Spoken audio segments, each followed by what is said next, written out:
So good morning all of you, welcome back on my YouTube channel nursing comrade. तो आज हम बात करने वाले हैं कैथेटर की केयर के बारे में कि कैथेटर की कैसे एक केयर कर सकते हैं हम। कैथेटर डालना इतना इम्पोर्टेंट होता है, उतना ही इम्पोर्टेंट उस कैथेटर की केयर करना होता है। ये टॉपिक बहुत ही इंपॉर्टेंट है हॉस्पिटल की तरफ से अगर देखें तो हम। तो आइए हम बात करते हैं नेक्स्ट स्लाइड के बारे में।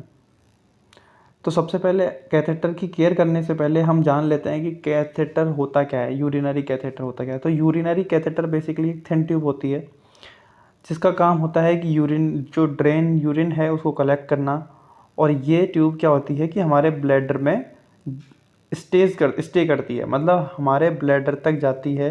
एक थिन ट्यूब होती है जिसका काम क्या होता है कि जो यूरिन जो ड्रेन हुआ है उसको कलेक्ट करना होता है। यूरिन को ड्रेन करना मतलब ब्लैडर से यूरिन को बाहर निकालना होता है। तो ये सारी चीज़ें इस कैथेटर को कहते हैं। ठीक है, तो अगली स्लाइड की हम बात करते हैं कि why do I need a catheter. हमें कैथेटर की ज़रूरत ही क्यों पड़ती है लगाने के लिए। ठीक है, तो हमें कैथेटर की ज़रूरत क्यों पड़ी। ठीक है, इसके बारे में हम बात करते हैं। तो सबसे पहले तो एनलार्ज प्रोस्टेट। प्रोस्टेट ग्लैंड क्या होती है? प्रोस्टेट ग्लैंड सबको पता है ब्लैडर के आगे होती है और यूरेथ्रा के दोनों साइड में पाई जाती है मेल में। ठीक है, बेसिकली ये मेल में ही पाई जाती है, फीमेल में ये नहीं पाई जाती प्रोस्टेट ग्लैंड। जब इस प्रोस्टेट ग्लैंड की जैसे ये यूरेथ्रा हो गई और ये इस साइड में हमारी प्रोस्टेट ग्लैंड हो गई, जब ये प्रोस्टेट ग्लैंड का साइज़ इंक्रीज़ होगा तो ये क्या करेगा कि इस यूरेथ्रा के वे को जहाँ से यूरिन पास आउट होता है इसको छोटा कर देगा। ठीक है, जैसे ही इसको छोटा करेगा तो ये क्या हो जाएगा, यहाँ से जो ये ब्लैडर हो गया तो ये ब्लैडर से यूरिन निकलना थोड़ा सा भारी बात पड़ जाएगी ब्लड। तो उस चीज़ के लिए हम उसमें कैथेटर इंसर्ट करते हैं जिससे कि हमारा यूरिन जो हम खुद पास आउट नहीं कर पा रहे वो उस ट्यूब के ज़रिए बाहर आ जाए।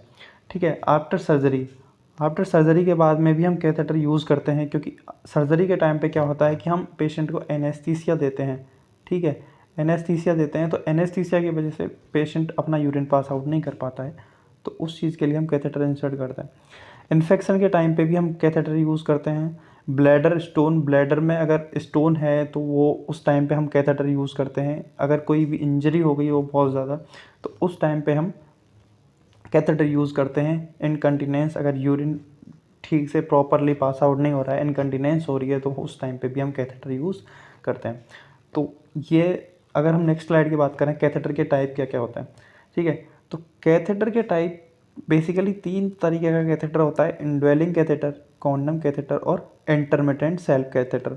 नाम से ही पता चल रहा है। तो चलिए, क्या होता है इंडवेलिंग कैथेटर, कॉन्डम कैथेटर और इंटरमिटेंट सेल्फ कैथेटर। तो नेक्स्ट स्लाइड की तरफ बात करते हैं। तो यूरिनरी कैथेटर, इसमें आपको डायग्राम दिख रहा होगा। तो सबसे पहला जो कैथेटर है इसको बोलते हैं इंडवेलिंग कैथेटर। इंडवेलिंग कैथेटर, ये जो हमने कैथेटर थोड़ी देर पहले ऊपर दिखाया था इसी को इंडवेलिंग कैथेटर बोलते हैं, इस वाले कैथेटर को। ये कैथेटर जो है इंडवेलिंग कैथेटर बोलते हैं इसको। ठीक है, दूसरा कैथेटर जो है वो है इंटरमिटेंट कैथेटर। इंटरमिटेंट कैथेटर क्या होता है कि इंटरमिटेंट कैथेटर को सिंगल टाइम यूज़ किया जाता है और यूज़ करने के बाद पेशेंट इसको खुद भी यूज़ कर सकता है और जो भी यूरिन है उसको वन टाइम यूज़ करके और ब्लैडर से पास वॉश आउट कर दिया जाता है। ठीक है, इसके बाद में दूसरा है, इसको बोलते हैं कॉन्डम कैथेटर। ठीक, एक्सटर्नल कैथेटर भी बोलते हैं इसको, कॉन्डम कैथेटर। इसको क्या करते हैं कि अपने पेनिस के ऊपर इस तरीके से पहन के और इस कैथेटर को सेट कर दिया जाता है जिससे कि जो भी यूरिन होता है वो इसके थ्रू सीधा बैग में चला जाता है। तो इसको बोलते हैं कॉन्डम कैथेटर। ठीक है, तो बेसिकली 3 तरीके के कैथेटर हो गए। अब अगर नेक्स्ट स्लाइड की बात करें कैथेटर का सेटअप कैसे होता है, मतलब कैथेटर को यूज़ कैसे करते हैं। तो कैथेटर को यूज़ करने के लिए 3 स्टेप फॉलो करते हैं। वन एंड थ्रू यूरेथ्रा, मतलब कैथेटर में 2 सिरे होते हैं। एक सिरा तो क्या होगा कि कैथेटर पेशेंट के यूरेथ्रा में जाएगा कनेक्ट होते हुए। ठीक है, other and connect the tube, और दूसरा एंड क्या होगा, ट्यूब को कनेक्ट करेगा। ठीक है, यहाँ पे देख सकते हैं जैसे कि ये एक एंड तो यहाँ पे यूरेथ्रा में जा रहा है और दूसरा एंड कहाँ जा रहा है, बैक पे जा रहा है। ठीक है, और catheter plus tube plus back बराबर कैथेटर। कैथेटर की ट्यूब को और इस बैग को मिला के हमने टोटल इसको क्या नाम दे दिया, इस पूरे को कैथेटर नाम दे दिया। ठीक है, तो इस तरह हम कैथेटर का सेटअप करते हैं। हमारा मेन फोकस है कि कैथेटर की केयर करना। टाइप ऑफ ड्रेनेज बैग, ये ड्रेनेज बैग का टाइप हो गया कि अगर हम नाइट बैग और leg bag, night bag mostly night में यूज़ होता है, लेग बैग छोटा छोटा होता है उससे, ठीक है। इसके बाद हम बात करते हैं केयर ऑफ कैथेटर। तो केयर ऑफ कैथेटर में बेसिकली 5 पॉइंट आते हैं केयर ऑफ कैथेटर में। सबसे पहला पॉइंट आ गया drainage.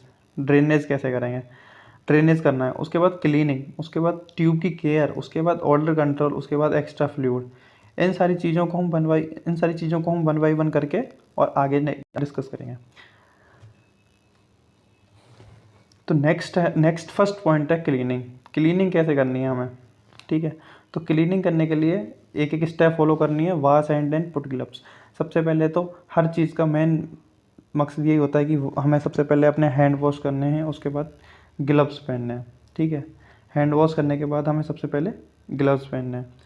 Wash the genital area with warm water, soap and washed cloth. Genital area को क्लीन करना है गर्म पानी के साथ, वार्म वाटर, सोप के साथ या फिर और वास्ट क्लॉथ के साथ, मतलब जो भी साफ़ कपड़ा होना चाहिए। Wash front to back to avoid transferring germs from the anal area. Front to back मतलब जो भी जेनाइटल एरिया है, जैसे ये है जेनाइटल एरिया और ये है anus area,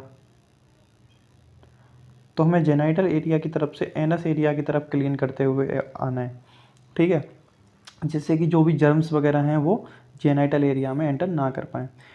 hold the tube and wash around the catheter to remove any blood and mucus.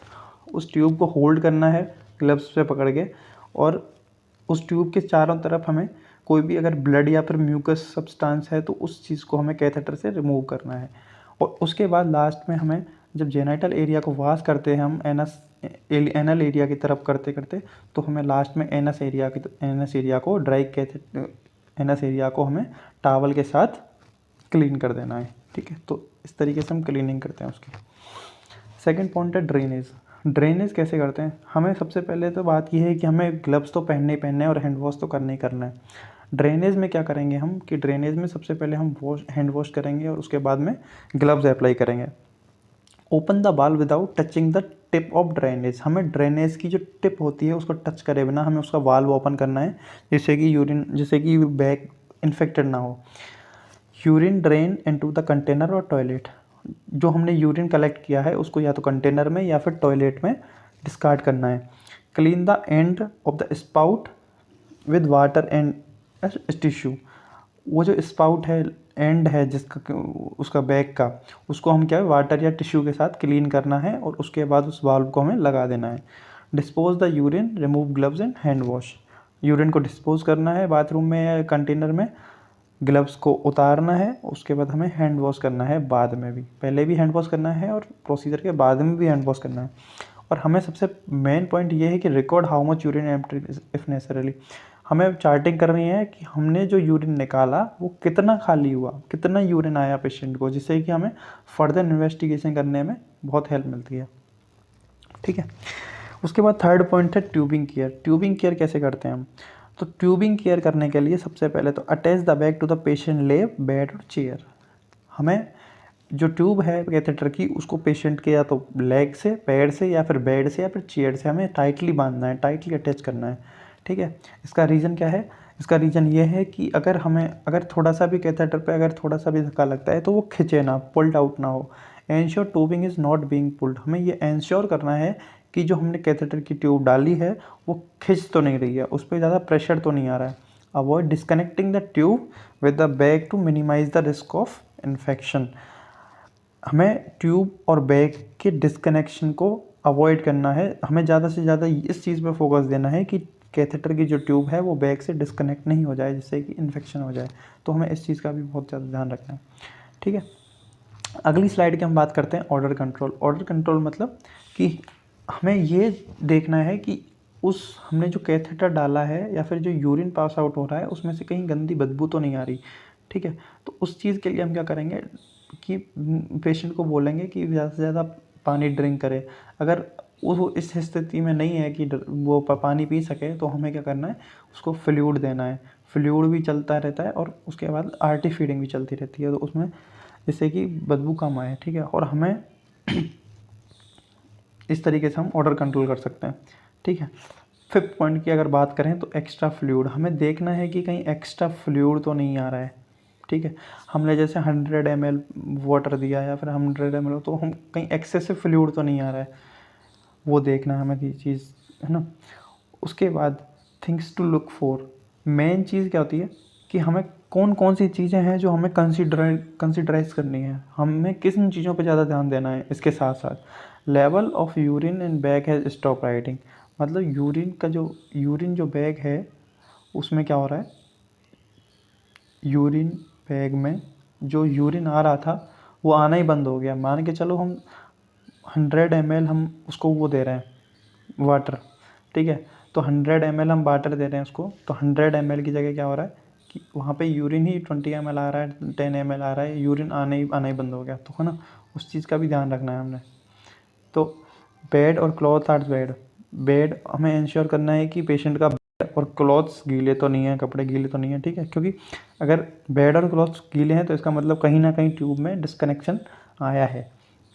Urine is thick और क्लाउडी और हैज़ ब्लड इन इट, अगर एबनॉर्मल यूरिन आ रहा है तो हमें उस चीज़ को ध्यान रखना है और हमें तुरंत डॉक्टर को इन्फॉर्म करना है।